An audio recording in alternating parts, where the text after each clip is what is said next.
Welcome back. Let's talk a little bit about technique, both holding the sticks and posture when you're playing drums. Alright, first let's label the drumstick. This is the bead, the shoulder, and the butt end of the stick. Alright, now, two ways to hold a drumstick. You've seen people hold them this way, it's called match grip, and then you've seen people hold the stick like this. This is called traditional grip. First I'm going to start with matched grip. Okay?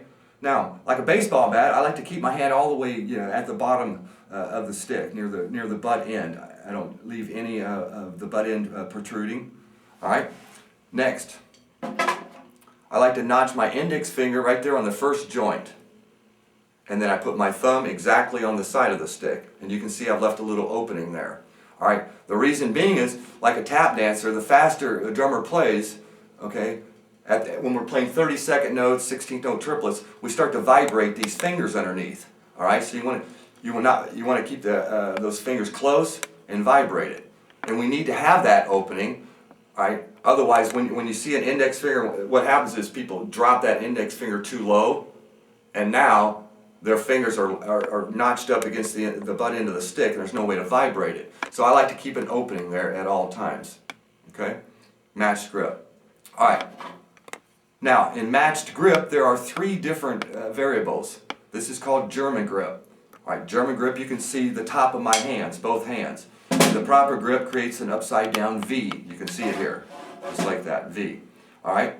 Now, what moves the stick in German grip is the wrist. All right.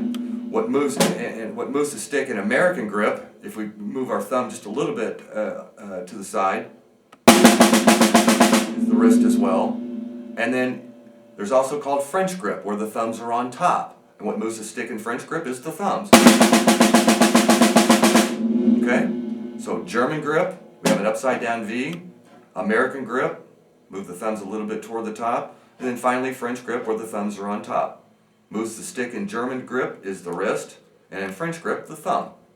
All right. In traditional grip, what we're going to do, we're going to take the stick, you put your hand out, lay the butt end of the stick leave about 3 to 4 inches at the end there, and then notch it in between the first and second joint on the middle finger here, on the third finger, just like that. And then you can gently wrap your two fingers around it and the thumb, and you can play with the fingers around it, or when need be, you can get the fingers out of the way and just play like that.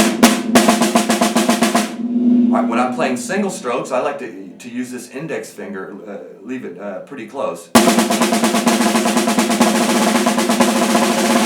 When I'm playing buzz rolls and so forth, a lot of times I get it out of the way. And then put it back for single stroke. Okay? So two ways to hold the sticks. We have matched grip. We have matched grip German, American, and French. And then finally we have traditional grip. And then finally, let's look at posture. This is really important. One of the biggest problems I see with young drummers is they play very tight. Now, if you see my elbows, they're comfortably to my side or about 1 inch away from me. What you don't want is your elbows sticking way out like that. That's tightening up your shoulders, and you're exerting way too much energy. Okay, drummers, it's a laborious job, and a lot of times I have to play for 40, 50 minutes, an hour, do a drum solo, and take a break and go back and play more. So you want to stay relaxed at all times, sit up straight, okay, and just be aware, not hold the stick properly, and not let it creep too far forward. And we'll get to stick pressures here real quick. 3 pressures that I developed: pressure 0, 1, and 2. Okay, to remind people of how tight to hold a drumstick, playing at different volumes. Okay, when I'm playing at triple P, which is pianissimo, or very, very soft, I hold the stick at what I call a pressure 0, meaning that I can take one stick and slide it back and forth easily between my hands. And I hold it there at about triple P to F, forte, all right, at those volumes, from very, very soft to about normal hit of forte. When I start playing at double F, fortissimo, I hold it at pressure 1, meaning that I press in a little bit with the thumb and index, creating just a little bit, exert just a little bit of energy, pulling it back and forth.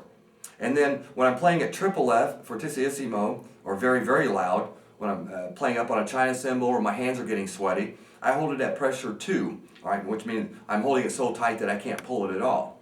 Okay? so that I don't drop it. But most of the time I'm playing, I'm holding it at pressure 0, nice and loose. The real trick, what you're trying to avoid, the problem you're trying to avoid is when you're hitting a drum and your thumb accidentally flopping down like that. When the thumb flops down, now you're holding it incorrectly and you've lost your ability to use the fingers. So when I'm playing softly, I hold it at 0. As I get a little bit louder, I go to pressure 1. And if I'm hitting it really hard, I'll press in at pressure 2. But the whole point is to conserve energy, both in how tight you're holding a stick and staying loose in your shoulders and elbows.